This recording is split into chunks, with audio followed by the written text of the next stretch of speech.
Today we review the matches from Group B of the 9th edition of the Gold Cup. Welcome along to the show titled Inside the Gold Cup, where we get into the nuts and bolts of the competition.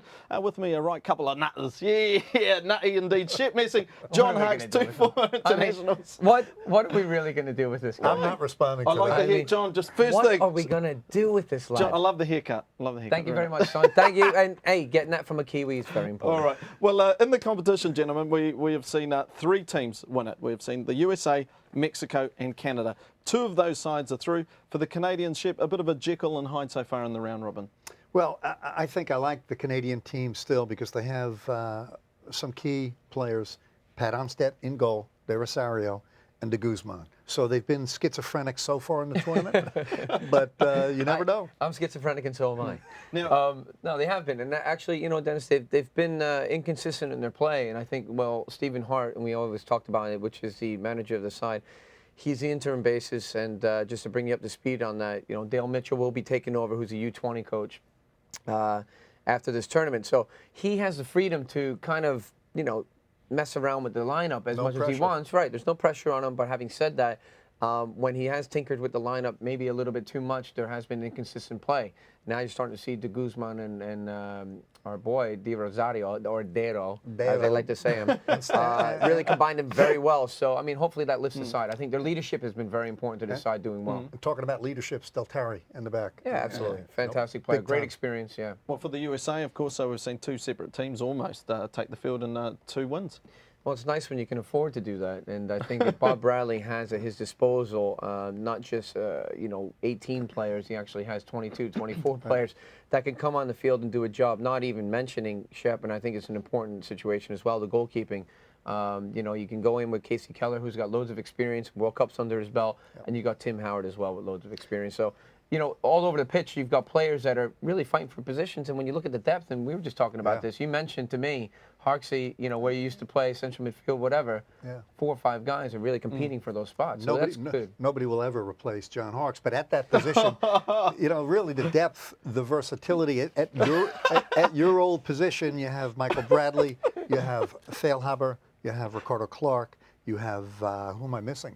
Mastroeni. Mastroeni, Pablo, yeah, that's There's right. depth. And Bob Bradley has depth all over that team.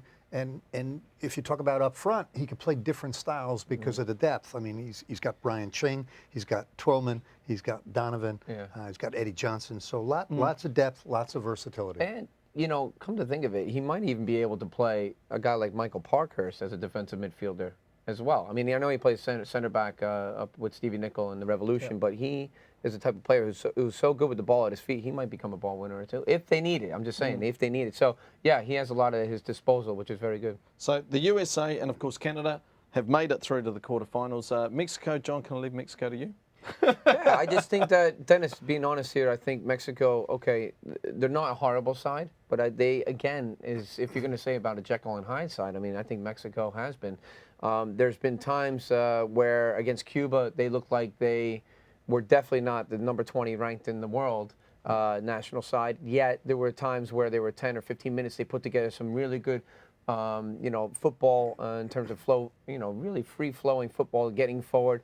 And again, I think it depends on the personnel that's in there. Bautista, for me, as an attacking midfielder in the first match, didn't do too much. I mean, he assisted the goal to Borghetti, but he didn't do too much in terms of the run of play, really solidifying that position, holding the ball up, bringing other players, linking up there.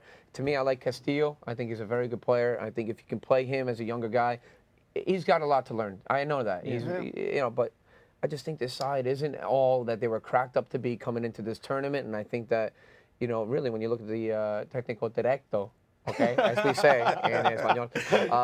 Listen, John, you know, spit it Sanchez. out. You don't like Mexico. No. Well, I've never really liked Mexico, but there are some players in there that I really respect. And over the years, there's been some quality players that have come through that side. Right now, I don't see a lot of that. I think don't. I think the issue with Mexico, we agree that Dennis and John that they have talent. I think they're playing tight. I don't like the body language of Hugo Sanchez. I don't like some of the lineups that he's gone with. But this is too talented a team to continue to play that badly. Well, I mean, word has it right now, and I guess we can expose that on this type of show, is that, you know, the dressing room's not very happy with our man Hugo. So, and as you said, Shep, in terms of being tight and really kind of restricting in terms of the imagination and the creativity of this team. I mean, you got to let the boys play. They're on the field, not you. Yeah. And as a coach, you need to step back and look at that situation and make sure that you segregate that. You got to separate that and say, you guys are doing it, not me. So give them the guidelines, and then you can't coach them during the games. You know, it's too late. You got to do that in training. That's the inside information we have on the show, Dennis. There is disarray in the locker room over there in that camp, and they've got to sort it out quickly. You know, it's one thing, you know, to get out of group play, but if you get to the knockout stage, it's 1 and out. All right, well, the USA has an undefeated record when it comes to round-robin play in the Gold Cup. They went up against El Salvador yesterday. Could they continue that great run?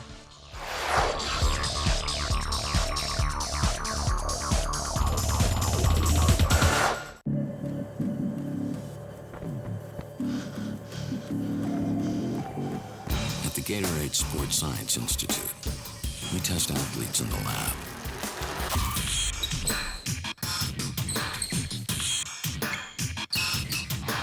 Because we know they'll be tested on the field. Gatorade, the most tested sports drink on the planet. The screenings that happen here might be fun or dramatic, but it's not real life. There's another screening that is real life, and it could save your life. It's a screening test for colorectal cancer, the second leading cancer killer of men and women. Screening finds precancerous polyps so they can be removed before they turn into cancer. I got screened. Now it's your turn, so you can stick around and enjoy the show. If you're 50 or older, get screened for colorectal cancer. Work like a pro. Play like a pro. Tackle tough jobs.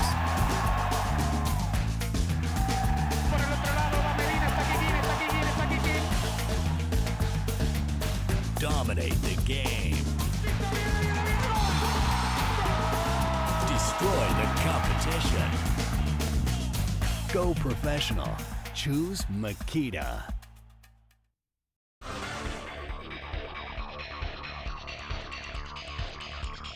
Welcome back to Inside the Gold Cup, where the final round-robin matches for Group B kicked off yesterday. First up was the USA and El Salvador.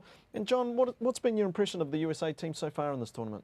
Well, I think they've been exciting to watch. They're scoring goals. They've got none against. I mean, that's a good start. So Bob Bradley's done a very good job, I think, of mixing players, switching them up from one game to the next. And you know, look, it's an exciting team to watch, although, I mean, they're not up against the stiffest competition in the world, so you got to put things in perspective. Well, if we look at the American starting 11, Shep, you said this is a team you like very much. Yeah, I agree with John. We can't measure them, but I do love the team. You've got to like Tim Howard in goal, solid back four, Onyewu back in the lineup, and John, a lot of bite to this midfield.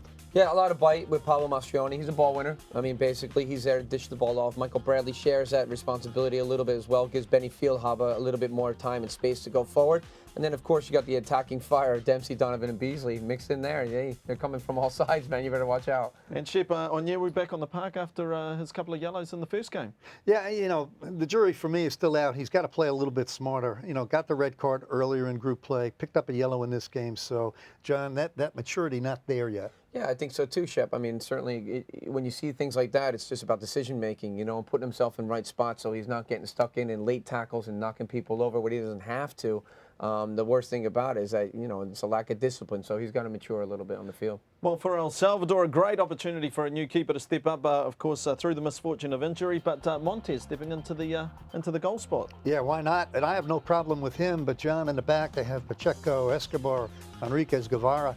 I think the team really struggles to play collectively as a unit, both defending and getting forward. Yeah, absolutely, Shep, and especially when they're under pressure, you need a guy like Carvalho who's really going to show for the ball a little bit more. I think he's kind of shunned away from that, and he's not taking that responsibility enough. Even Sanchez, but anybody. You got to get the ball forward. Campos is trying to be the lone guy up top, and Cerritos is drifting out wide. Not a bad player, but we do like Alas. We like him. He's a good player. He's a good player on the side. Could El Salvador possibly cause the upset, John? Could they cause the upset? For me, I don't think they have enough quality in the side. I really don't. And also, I think it's the mentality as well. Well, you got to have ability. And at the end of the day, I think the team from the USA, I think they're definitely a lot stronger throughout.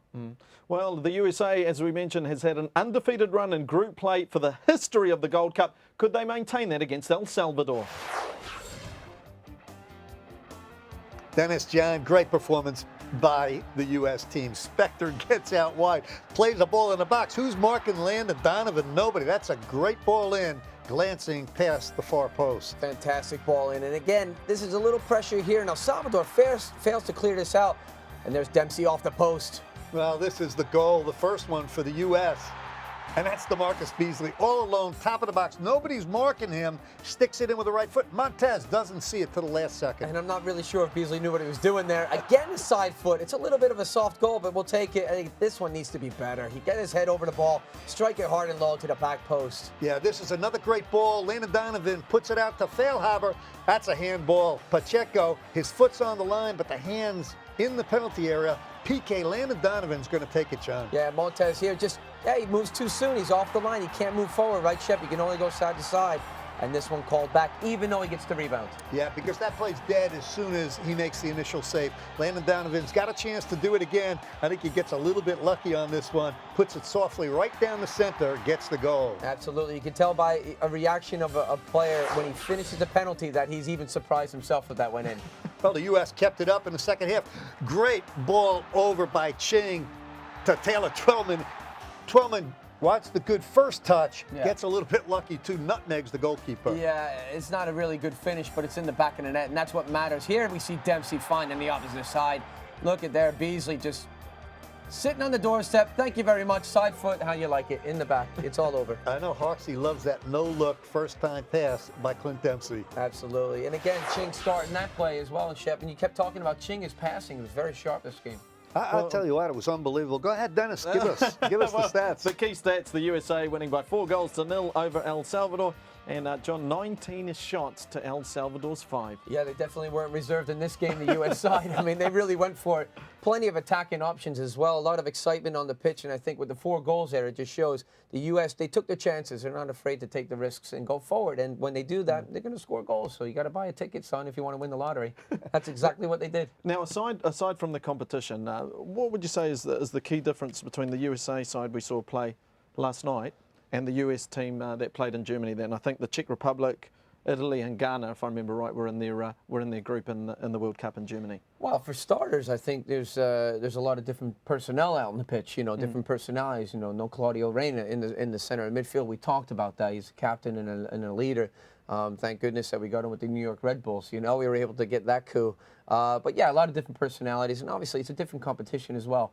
World Cup's World Cup. The best in the world. You're on the world stage, and that's it. You go in there and perform. Shep, this Concacaf Gold Cup, nothing less than a brilliant tournament, but at the same time, completely different side now. Now, Bob Bradley versus Arena. What do you think in terms of coaching styles between those two, in terms of a transition from 2006 to now, just 12 months on? Well, I'll give John a little moment to pause and think before he answers, because he's obviously had a great history with both those men. This is a U.S. team, John, that I feel is in transition. You talked about it.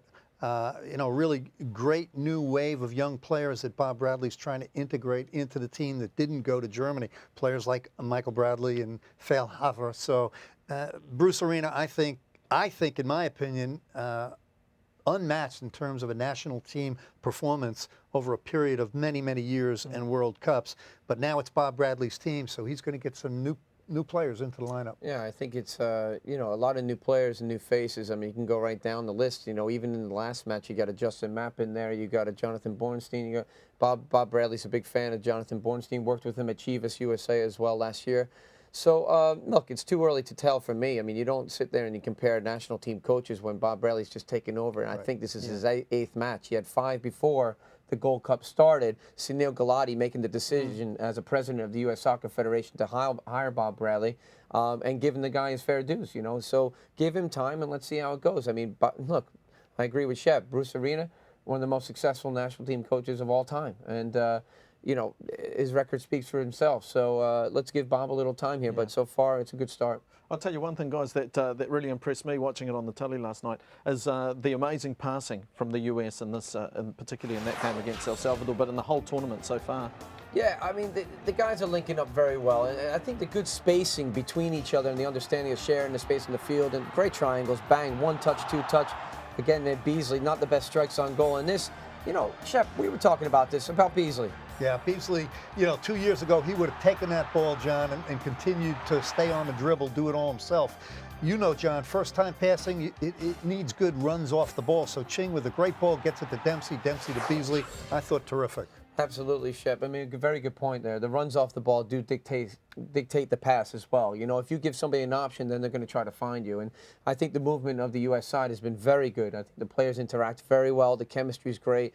And when you're able to do that change, like Dennis said, you can change 10, 11, 9, 8 players and still get the results like that, then things are going well. The one thing I will say that's very similar between Bob Bradley and Bruce Arena is that they're both intelligent guys. They're very smart guys, and they come from the same type of school of thought. So, Bob has worked with Bruce for many years at the national team level, at DC United, and even at UVA at the college level. So they're very similar. Look, they're smart, but they're also, John, and you've been with both of them, they're leaders. Of course. I mean, charismatic leaders. Players want to play for both of those guys. Yeah. John, would you say tactically El Salvador just couldn't get it together, or would you say the US was so good defensively that El Salvador couldn't really string much offense?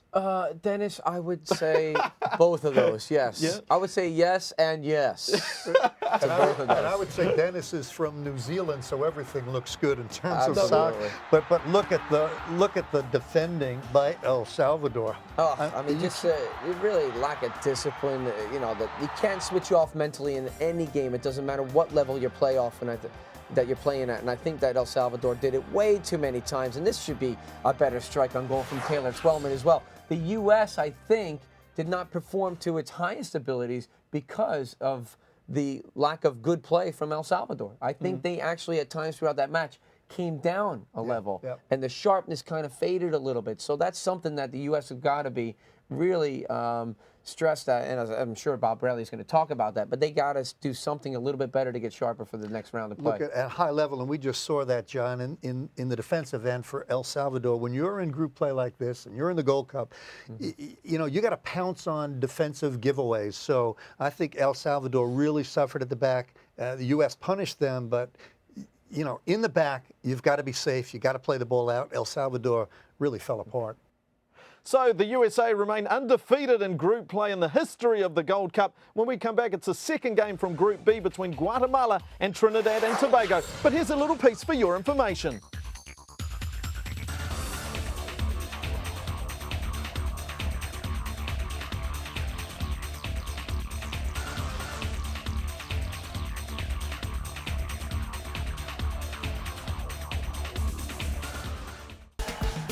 Work like a pro.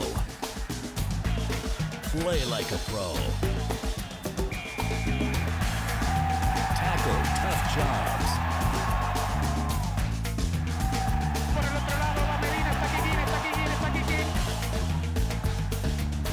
Dominate the game.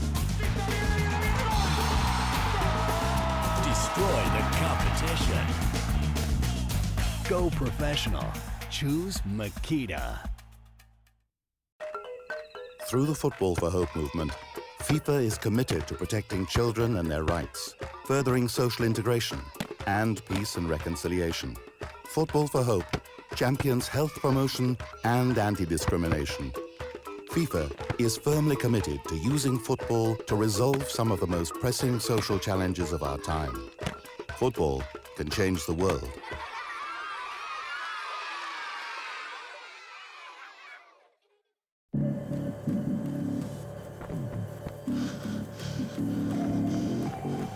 At the Gatorade Sports Science Institute, we test athletes in the lab.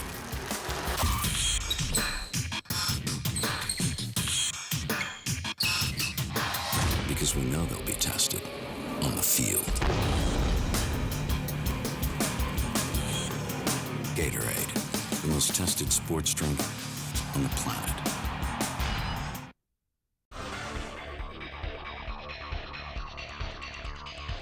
The show is called Inside the Gold Cup. It is your technical analysis show during the period of the tournament. My name is Dennis Katsanos. Welcome back. With me, my two experts, Shep Messing, John Harkes. And Shep, our second game from Group B, our final round-robin match, was between Guatemala and Trinidad and Tobago. And for both teams, a lot at stake. Yeah, Dennis, a critical game for both teams. It's the last one in group play. Both have a shot to get through. Trinidad going for the win. Guatemala trying to solidify their place in the quarterfinals. John, from what you've seen from these two teams in their opening two matches, what would your impressions, let's start with Trinidad and Tobago, what would your impressions be of the Soca Warriors? Well, I think they've been struggling, really. I mean, it's a depleted side, obviously, with the problems that we spoke about earlier. Never mind being stuck behind when you're trying to travel and problems with visas, but you also have 16 players that are from the World Cup side that are not playing for the national side at this point in time. So Finn Ricebergen, you know, he has his hands full.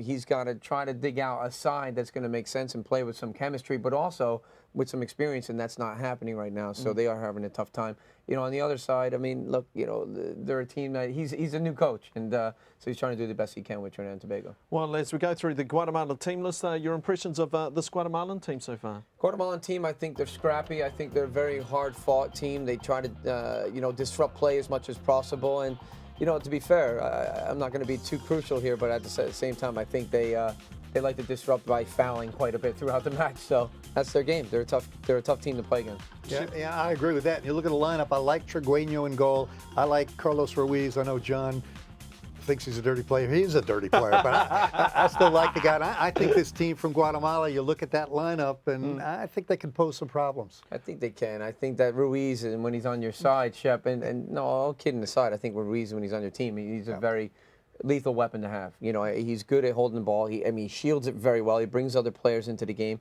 and he also has a nose for the goal. Avila, I'm a big fan of his. I know you are too, who plays on the wing. I think he's good if you get the ball to his feet early. A lot of times he was picking up the ball with a man on his back and trying to play off and turn. But if he's actually getting the ball early in a wide position, he can face up and then maybe do some magic, go one-on-one and get some balls in the box. And that's what really Guatemala's got to do a better job of, getting some services in the box early and getting numbers forward. Well, for Guatemala, of course, defending the goal, Trigueño. For the Soca Warriors, for Trinidad and Tobago, the man at the back, Williams, just a phenomenal goalkeeper, Shep. Yeah, if you look for a highlight, a good point, it would be their goalkeeper, Williams. You look in the back, I think they've struggled at time. And John, I don't know where the goals are going to come from up front. Well, I'm not sure either, really, because Spahn, although he has been dangerous, you know, he's still holding it in that midfield. He doesn't get forward into the attack as much. You know, you got Roberts up top with Glasgow. So, you know, look, Tucson, again, they got to get balls played early forward. But they are disjointed. They're all over the place. And in terms of their shape, it's just not there. Their balance, the rhythm, everything about them, Trinidad and Tobago they struggle a little bit. They're trying to get some results. I think it's their heart and determination that's getting them, you know, the certain results right now. It's not the ability that's on the field. Well, could Trinidad and Tobago do enough to get through to the next round of the competition? Let's see how they win against Guatemala.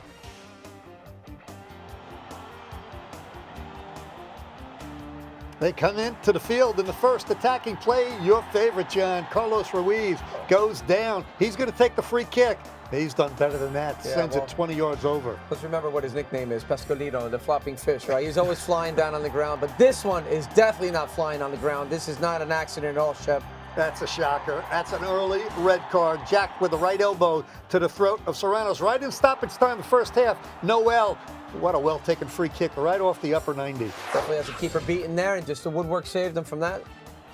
Well, this is Guatemala on the attack. That's offside. Carlos Ruiz tucks in the free kick by Serranos, but he was in an offside position when he deflected it in. There he is, the ball's being struck. I think that's a good call by the ref. Definitely a good call, and this is not a good call. He gets through, he does the hard work, beats the defender, but does not have the composure in front of goal to really bury it and put it away. Well, Guatemala, up until now, the only player who had scored was Serranos. Carlos Ruiz gets it in the box. What in the world are the Trinidad and Tobago defenders doing, John? Nobody steps up to pressure the ball. No, nobody takes responsibility, put pressure in the ball. They're dropping off into their own 18 and basically right on top of the keeper. That's the last thing you want to do, Shep. Get out, push out, give the keeper a chance to make a save. Well, Trinidad and Tobago, they had an answer. Substitute McFarland, a rare error by the goalkeeper. Trigueño doesn't get to the ball. And that's how it finished, 1-1.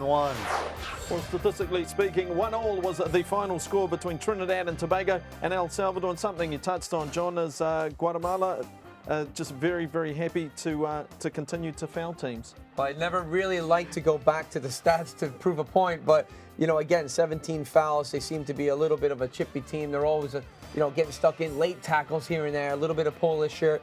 So, you know, maybe that helps them. I mean, they're a bit of a dirty side, and if that's going to help prevent other teams from getting a rhythm in the game, I think that's basically what Guatemala does. Having said that, look, you know, there's opportunities for Trinidad and Tobago in that, and especially in the highlights that we saw, that last play there where he beats the defender, Shep, gets one-on-one with the goalkeeper. In these tournaments, I'm sorry, but you got to put the ball away, and if you don't, then it's going to hurt you. And unfortunately for Trinidad and Tobago, they just didn't have enough composure in front of the box to bury these finishing chances. I have a sneaky feeling I might have said El Salvador right there in those stats, and you guys let it slide, which isn't like you two very often, is it? But that's all right, mate. We know, it's late for you in Kiwi land. It's still, Dennis. I did, didn't I? I thought I might have. You're a Kiwi man, but I agree with John. We talked about Guatemala. They're a difficult team to play against because they tactically foul. They knock the other team out of the rhythm. I totally agree with you about every team, Trinidad and Tobago in particular in this game. You get your chances, your 50-50 chances to go to goal, you got to execute better. Absolutely. And when you also talk about Guatemala, the one thing that they do pretty well is that they play a 4-5-1. But that 5 also has another player that drops back into the back line, and at times they're playing 5 defensively. So, yeah, they're hard to break down. And when you play against a team when they've still got the 10 men on the pitch and they've got this defensive shell, they leave Ruiz up top, and he kind of cheats a little bit. So you got to be careful that make sure you've got one man marking in front and one in behind, or else Ruiz is going to hurt you. Well, we had a couple of debates in the office. We were sitting around watching the replay. Was it an offside? Wasn't it an offside? Let's take a look at the Guatemala offsides. Well, this is going to be a free kick. Serranos is going to take it. Can't tell originally whether Carlos Ruiz deflected it, but he did get a touch. And John Dennis, he was in an offside position. That's great camera work. That's when the ball's being struck. No question they got that right. Well, the one thing is it's a very dangerous ball, and I think the one thing that's very lack of discipline from Ruiz's point of view is you can't be making that run too early, getting in behind the back line. And if anything, Trinidad, that's the exact opposite of what we saw there, of what they actually did in the run of play, where they dropped off too much and they didn't give it. Now they're just keeping their line a little bit more disciplined on that set play. And that helped them, it prevents a goal from going in. But very dangerous ball in the free kick from Serranos. And, Ruiz, hey, you just got to hold your line a little bit and then get in there. Sorry, Chip. Speaking of discipline, one thing you touched on, I noticed in your commentary, was with Trinidad and Tobago, some of the defensive marking was just was non-existent. Well, you talk about woeful defending. Watch the guys in red with the black shorts. I mean, nobody stepping up to pressure the ball. The player John and I like, Avila, out wide to the right in the box. Nobody's within 10 yards. I mean, that's woeful. Then he gets the ball to Carlos Ruiz. Everybody backing up. You're on the 6-yard box. Nobody's stepping up to challenge the ball. No, definitely not. Dwayne Jack, you got Glenton Wolfe as well backing off. Even Thomas as an outside right back. He's slow to get back into position. You really want to get compact and keep your shape and then step the 2 center backs as much as you can, one at a time, and have the other one off your shoulder so you can close the ball down. And that's the first thing you're taught as a youth player. Yeah. Get to the ball. Whoever's nearest to the ball, put pressure on the ball. Make it predictable. And this is something that Trinidad did not do at all throughout this match. And I don't really think they did a good job of it throughout the whole tournament. So, unfortunately, when you don't do that, you're going to suffer, and then you pay the price, and you don't go through the next round. Defending's all about organization, synchronization, and then step up and pressure the ball, and they didn't do it. Why would you let a guy like Ruiz have multiple touches in front of goal, John? Because you're not good enough. Okay, fair enough. No, basically, you're not good enough as a team, or you're not good enough as a player to mark him 1v1. And basically, when you got a player like Ruiz, and I was talking about it earlier, he cheats in behind Shep. He finds the little seams here and there. So he is a sneaky player. You've got to make sure that you double it up. You either put one in front so you're blocking off the passing lanes to Ruiz.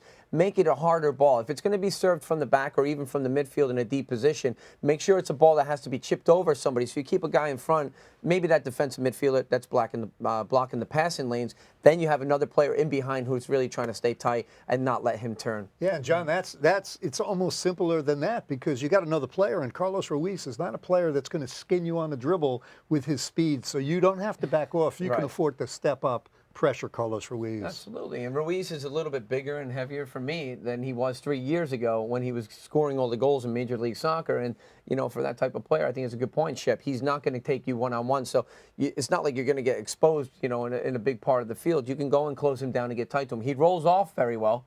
He gets his big backside into people. He really does. He gets his big backside and he drops in, and it's very hard to get a defensive tackle in on him. But if you're patient enough, you keep him facing away from goal, and especially as a defensive side, you always keep a player in front of you. Don't let him get in behind. My last point, because I like Carlos Ruiz, and if Guatemala's going to do know well, that. You've said it many times. I'll tell you what, as he gets older and slower, I think he's a better goal scorer because he doesn't spend the whole game up front. Yeah. He waits, he picks his spots, he gets forward. He's a poacher. So you got to be aware of him. Well, for Guatemala, he kept them in the game against El Salvador with an outstanding performance. It was Trigueño. He also got the man of the match in this particular game against Trinidad and Tobago. And apart from the one little slip at the end, another great goalkeeping performance, Shep. Well, there's no question, guys. When it comes to goalkeeping, and I think John knows it well, a game between an even game is going to be determined by the player, the goalkeeper. So Trigueño makes the one mistake against McFarland, but if Guatemala's going to do anything, or any team is, they need solid goalkeeping. Yeah, absolutely, you need solid goalkeeping. And let's talk about McFarland a little bit as well. I mean, he's a player who comes in, he's got 21 minutes to play in this match. He gets the goal, and then he even has another chance to finish it off and get a winner at the end, at the last minute or two. So this is a player that found space. And we're talking about Guatemala. They drop in deep like this. This is a guy who's a big player, big target player. He made enough space for himself, created that, but then he finds a space. You've gotten there. You've done all the hard work. The last thing to do is to focus, have a little bit of relaxed, feeling on the ball and composure, and slip it away. And he had the chance to do it and walk away with the win. He had the opportunity to get the game winner. And again, we forget, or we got to point out again, much of the game, the red card to Jack in the first half, so they're playing down a man. I got to give Trinidad and Tobago credit, guys. At least they tried. Good spirit. Oh, of course, I mean, I think that comes a lot from Wim Weisbergen as well. All his experience internationally and with the Cosmos and things like that, he brings that leadership to the table. So he's trying to organize his side. And when you get Trinidad and Tobago, they're individually good. We always know that, Shep, but they do need the discipline, and I think maybe he brought that to him a little bit. Well, when we come back, we look at what lies ahead for the remaining teams in Group B, but just something to think about. The all-time leading goal scorers in this competition, Zaghi, 12 goals in 91 and 93, but hot on his heels and chasing him is a man that's still in the tournament, Landon Donovan for the USA with 9 goals. Will he pass him at this year's tournament?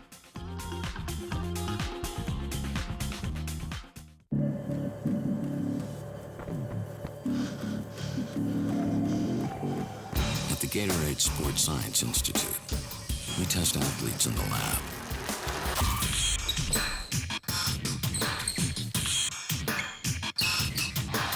Because we know they'll be tested on the field. Gatorade, the most tested sports drink on the planet. The screenings that happen here might be fun or dramatic, but it's not real life. There's another screening that is real life, and it could save your life. It's a screening test for colorectal cancer, the second leading cancer killer of men and women. Screening finds precancerous polyps so they can be removed before they turn into cancer. I got screened. Now it's your turn, so you can stick around and enjoy the show. If you're 50 or older, get screened for colorectal cancer. Work like a pro. Play like a pro. Tackle tough jobs.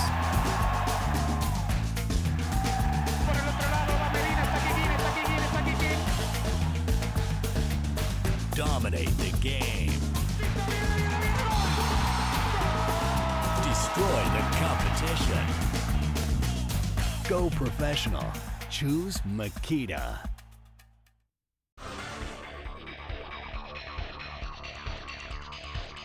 Welcome back to Inside the Gold Cup, and as we saw at the conclusion of Group B, the USA victorious over El Salvador with a 4-0 victory and a draw between Guatemala and Trinidad and Tobago. So the final standings for Group B after the round robin play has the USA 3 from 3, a 7-4-0 against 9 points in total, with Guatemala going through in second place with 4, a win, a draw and a loss for them. And in El Salvador sit in third. They could possibly progress through to the next round. However, for Trinidad and Tobago, they go home. Well, gentlemen, the only team to go through undefeated, the USA, and they're looking very strong, Shep. Well, I tell you what, Dennis and John, I think they had a great round in group play, but I'm not a big believer that it makes a huge amount of difference. The goal is really to just get out. Sure, you want the first spot. Yes, you'd rather in your next game play a third place opponent that's squeaked in, but at the end of the day, it's knockout, so you got to start fresh. John, would you agree? Yeah, I agree, and I think it'll be interesting, to see who they actually match up against in the next round. Because I think if you put the, you put the vote out there to the fans who are watching, and they've been emailing us like crazy. I think, it's still, you're kind of torn. I mean, whether or not you think that, oh, maybe they'll play a Guadeloupe, or maybe they'll play, you know, a Mexico even, or a Cuba. I mean, it's up in the air, and it should be exciting to see who they draw up against. It's going to be good. All right, well, if we look at that quarterfinal schedule, actually, we can do all the permutations. I like to do this. We look at all the permutations, etc.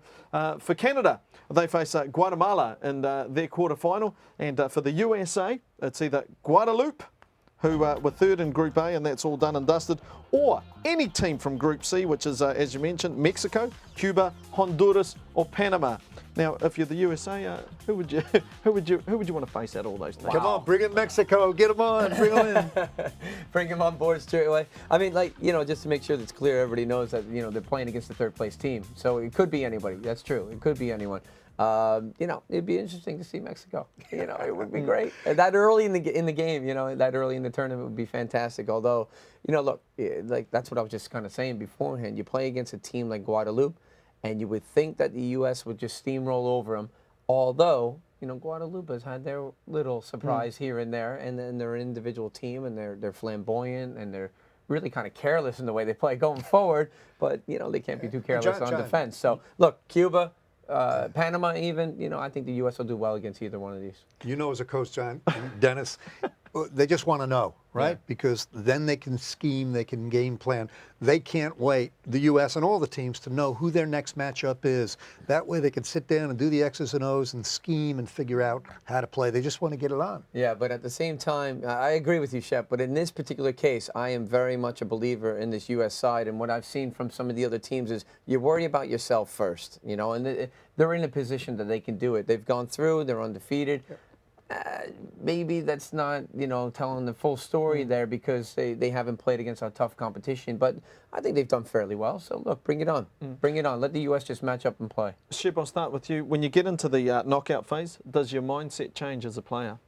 Well, there's no question. And you know, in group play, obviously, there's a margin for error. Now there's none. You know, it could be all over, or you can move on. So the players, and John knows it well, he's been in many big games in tournaments, in the World Cup, in Gold Cup. You got to play that 90 minutes in front of you. You control what you can control.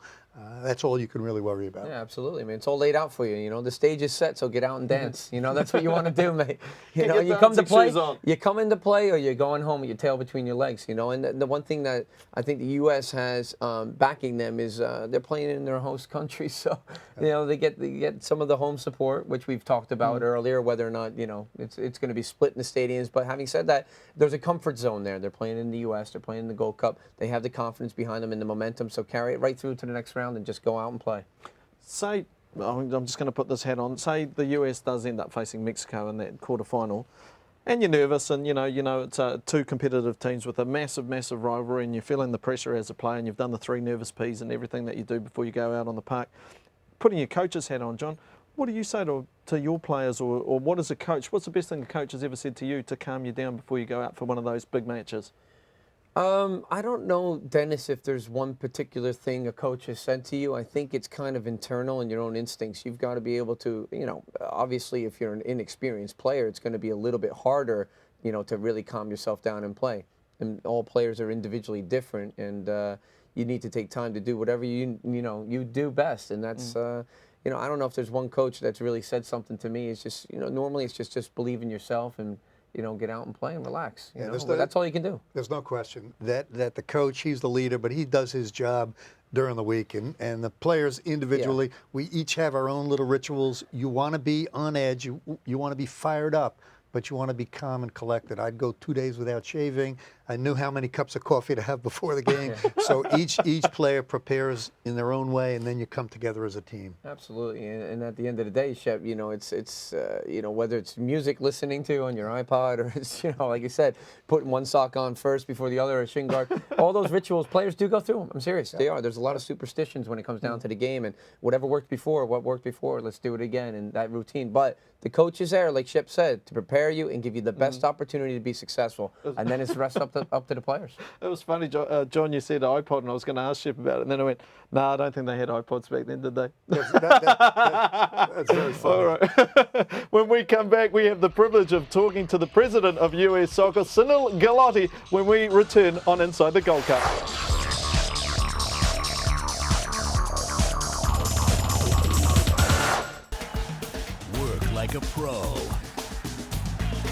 Play like a pro. Tackle tough jobs.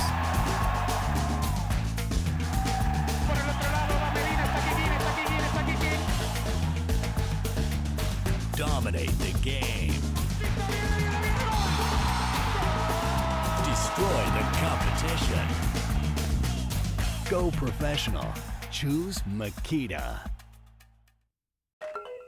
Through the Football for Hope movement, FIFA is committed to protecting children and their rights, furthering social integration and peace and reconciliation. Football for Hope champions health promotion and anti-discrimination. FIFA is firmly committed to using football to resolve some of the most pressing social challenges of our time. Football can change the world.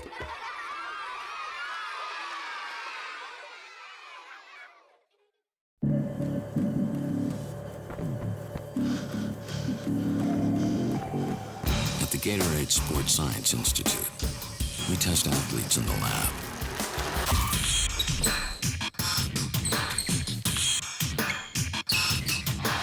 Because we know they'll be tested on the field.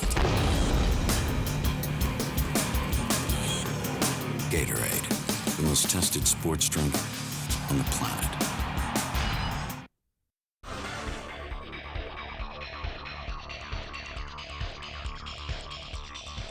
Welcome back to Inside the Gold Cup, where I've shooed Shep Messing and John Hux. I've got rid of them. They're out of the studio. Finally, I can breathe a little bit easier. Now, I have the pleasure of introducing Dr. Sunil Gulati with me, the president of US Soccer.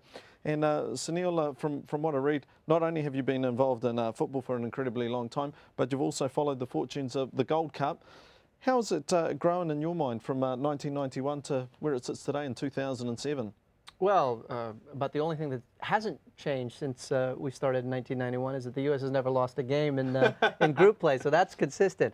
No, the event has come an extraordinarily long way in 16 years. That first Gold Cup, we got some credibility by beating Mexico, but the event in terms of attendance, in terms of organization, TV coverage, sponsorship, in every which way, it's just a phenomenal growth over a pretty short period of time. In your own experience, you started in the game here in the US as an administrator, where you were saying to me before we started this interview, you pretty much had to run around and do everything. How has the game progressed from then? Well, if you look at where we were, let's say 20 years ago, we didn't have a professional league. We hadn't been in the World Cup since 1950. We had, I think, 5 full-time employees, a budget of a couple of $1 million, and no money in the bank. A lot of kids playing. Where we are today, we've qualified for 5 straight World Cups on the men's side. We've won a couple on the women's side. We've got a professional league with 13 teams. We've got 90 some odd people working at the Soccer Federation, an annual budget of about $35 million, a surplus capital account of about $50 million, and virtually all of our games are on national television. That wasn't the case back then.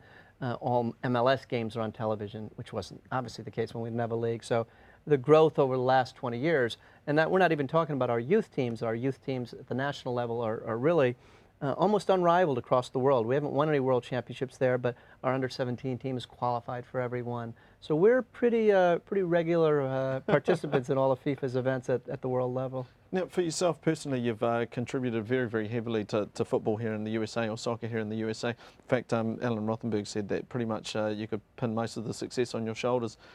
Is it something that you decided to take the responsibility on top of your own shoulders and try and drive the game forward, or is it a culmination of a whole group of people?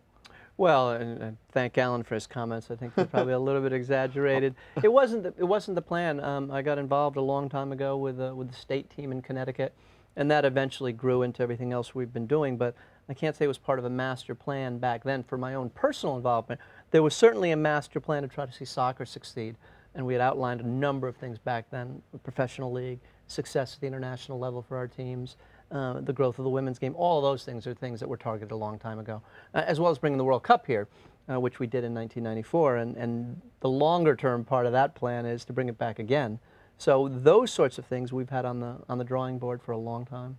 Now, I read that you're a lecturer of economics, and from a supply and demand side of things, if we just go purely on the economics of the game, how did you grow the demand for football here in the US? That's actually the bigger challenge now. We've increased the supply quite a bit. We've got a lot of professional games, a lot of games on TV, and the demand is sporadic. For the national team in qualifying games, it's great. For an event like the Gold Cup, it's obviously been phenomenal. For the World Cup itself, it's bigger than anything. But for regular play, season in, season out with the league, that's tough. And so that's a long-term process. The league has made great progress, steady climb, but not that big jump to get to the Premier League level. And I don't think that's going to happen. David Beckham coming this year will certainly help. But everyone understands that it's a long-term investment, a long-term play to get the demand side of things. As the president of DC United often says, we have to sell tickets one at a time. Now, how important is it for the US to do well in the Gold Cup? Well, it's very important for a number of different reasons. One is it's a ticket to the Confederations Cup in the summer of 2009 in South Africa. Two is it's our Confederation Championship, so we take it very seriously. Add to that two other things which are unique this time to the Gold Cup, which is that we're defending champions, so you want to repeat, and obviously we're playing at home. Now, a few Gold Cups have been here, so it's very important to us. Add to all of those things, we've got a lot of new young players. The Gold Cup cycle, when it falls the year after the World Cup, is always a lot of new players. And so the coach, who is also new, and that puts more pressure on him, understands that it's very important that we do well. And by doing well, for us, in this case, that means winning the Gold Cup. It's not, it's terrific that we've won 3 games. Players have worked very hard to get to the quarterfinals safely, the only team to get there with 9 points. But they understand that success at the Gold Cup means playing in Chicago on the 24th and winning in Chicago on the 24th. Well, we touched on yesterday's show about how the Gold Cup has progressed, and it's gone from something like 2.3 goals per game average in 1993 to 0.9 where we sit in 2007. And one of the questions that I asked Shep and John is, do you think teams like the USA and Mexico haven't really grown as much, or is everyone caught up and there's a certain plateau level, you can't sort of progress any further? Well, we've got 7 in 3 games, so we're carrying our part of it. We're scoring 2.33 a game. No, I think undoubtedly the level of play in Concacaf has risen. We've gotten a lot better. So has Mexico. But a number of other teams have closed that gap by improving leaps and bounds. So that's one thing. The other thing is that when the Gold Cup was first starting, people didn't know really what to expect. They didn't know how important it was. And, I guess I would say, unfortunately, when the competition gets tougher, coaches generally become a little bit more defensive oriented, be a little bit safer. And so I think that's probably also what's happened since 1991. What do you think in terms of the future of the Gold Cup? Where would you like to see it go as a tournament? Well, certainly in the next Gold Cup, the 2009 version, I'd like to see the U.S. trying to win its 3rd in a row. You can always get better. But looking at the numbers of this Gold Cup in terms of attendance, in terms of the television partners, in terms of the commercial partners, boy, it's come so far. If you could come anywhere near replicating what's happened in the last 16 years, in the next 16, then, you couldn't ask for more than that. That's going to be impossible to do because the tournament's come so far. You can't sell out a stadium twice. You can only sell 70,000 seats, and that's what we've got, some sellouts in this event. Some great TV partners, some great sponsors. The level of play has gotten better. And I think Concacaf made the right decision by restricting it to Concacaf teams, so it's a true Confederation Championship. Needed some maybe some outside name teams to lift the level of play and the level of interest for a few years. That helped.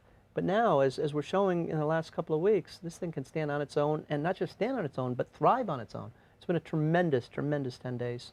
Well, good luck with the US team for the rest of the tournament, the quarters, the semis, and also the final, hopefully. Fingers crossed for you. Thank you very much. Sits there with a confident smile on his face. I've had my legs crossed the whole time, so I've got you covered there. And we better let Shep and John come back in. So when we see you, we've got more from the Gold Cup next.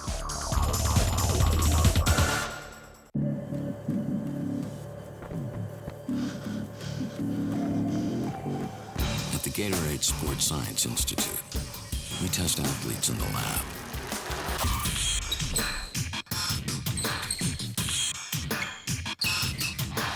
Because we know they'll be tested on the field.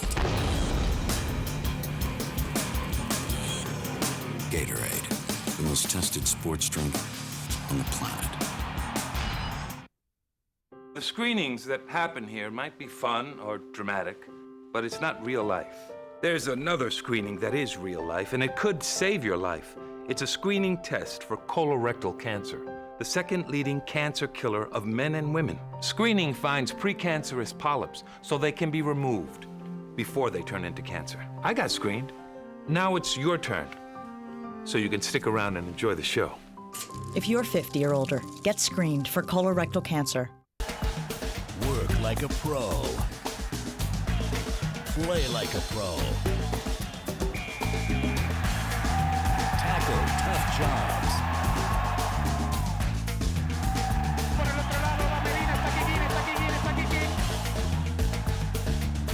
Dominate the game. Destroy the competition. Go professional. Choose Makita.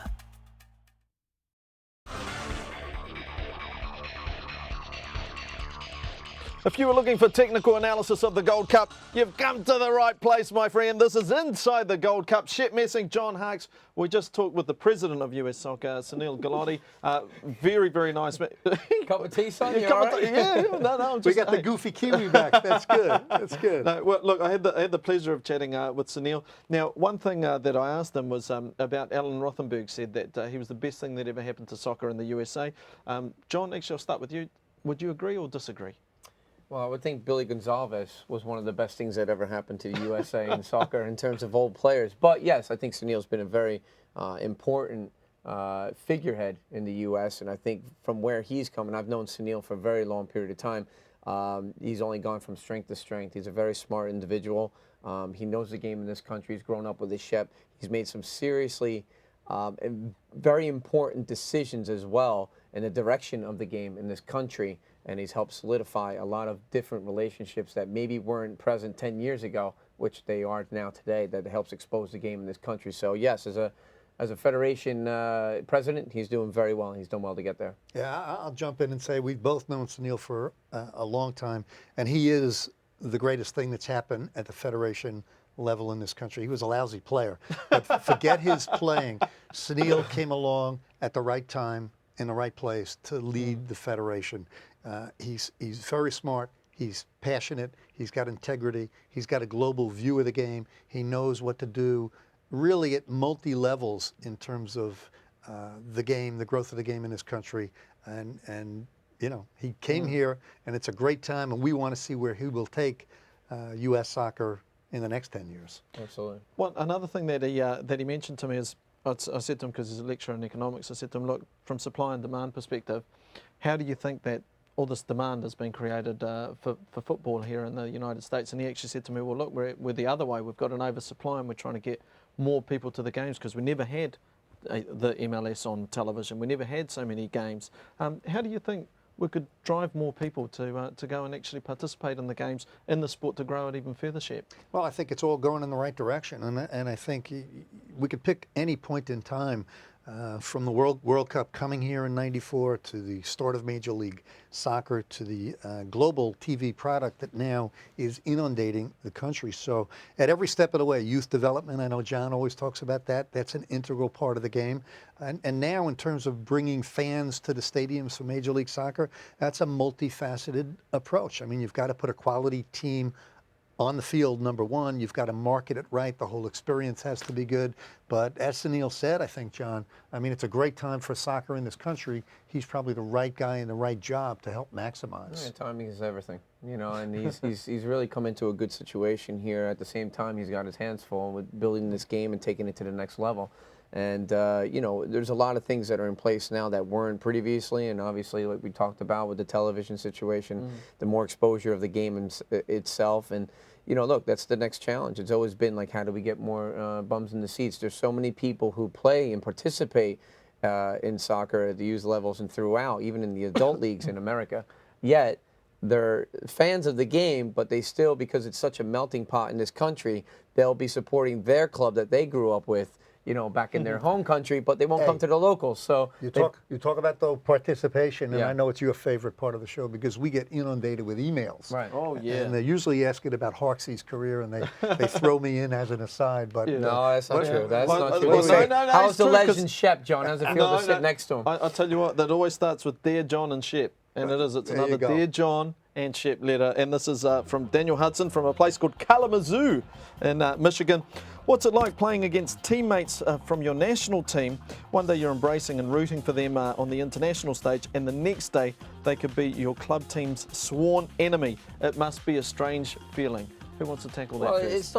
It is a strange feeling a little bit. I mean, for us, look, in 1996 when Major League Soccer was introduced to this country, it was a little bit different. Those were the questions that we were getting asked, Dennis, and you know, basically it's something that everybody's done around the world for many years. I mean, we were just playing catch up. So yeah, it was a little bit strange. You compete with them, you compete against them, and it actually makes you become a better player, because now you're saying, "Ooh, I'm going after so-and-so this week," and you become friends anyway off the field. So as much as I kick the next player, I pick him up and say, hey, let's go grab some dinner later after the match. It doesn't matter. I totally agree with John, because it's happened all over the world. It's happened for us really at a national team level, but also at a club level. You know, you're playing for your team and then you get traded. The next day you're playing against one of your best friends or a guy you room with. So I agree with John. If anything, it's extra motivation. You get fired up, you kick butt, and then you all go out after the game together. Speaking of motivation, if you knew something would trigger a particular player, it could be some type of comment. We call it sledging at home, and hopefully it's a term you guys use here. Would you use it against a guy you played with in the national team in a club game, knowing that it would get on their wick, maybe get them sent off, John? Well, I mean, I think we know what you're saying, and winding them up and getting them going and stuff like that. Sledging, yeah, you can get arrested for that. That's actually, never mind. I don't know what you call it. Peter Gabriel, sledgehammer, I don't know what's coming to mind. But yeah, I mean, yeah, there's certainly that goes into play. I mean, that's exactly what the game's about. I just got through saying it today with the New York Red Bulls, and, you know, talking to Jeff Park and these defenders that are there for us in the back, and saying, hey, you got to get inside the forward's head. You got to know what winds him up, and off the ball stuff, and talking to him. That's all part of it. So yeah, absolutely, especially when a guy you know so well, he might have been your roommate with the national team, so you know what makes him tick. You got to get after him right away. Hey, if sledging doesn't work, you know, a goalkeeper's trick is you take that safety pin and you have it on the inside of your shorts, so on a corner kick, you know, anything that gets you the game. Oh, really? Okay, I haven't heard of that one before. Sneaky shit messing. I'll tell you what, we want to hear from you. Any emails you might have, any questions for our panel, please just email us at mail@awesomeballs.com. That's mail@awesomeballs.com. And anything you want to know about the tournament, whether it's a write-up on one of the games or scores or stats or any info, www.concacaf.com or www.goldcup.org. Now tomorrow, Group C, Mexico take on Panama, and also we have got Honduras versus Cuba. Thank you very much, gentlemen. Pleasure being with you again tonight. Pleasure. And I look forward to seeing you. G'day, mate. Nice to see you. Nice. All right, Tenakwe. We'll see you tomorrow. The reproduction, distribution, publication, modification, public display, public performance, or transmission of this broadcast in any manner, in whole or in part, without the express written consent of Concacaf, is strictly prohibited.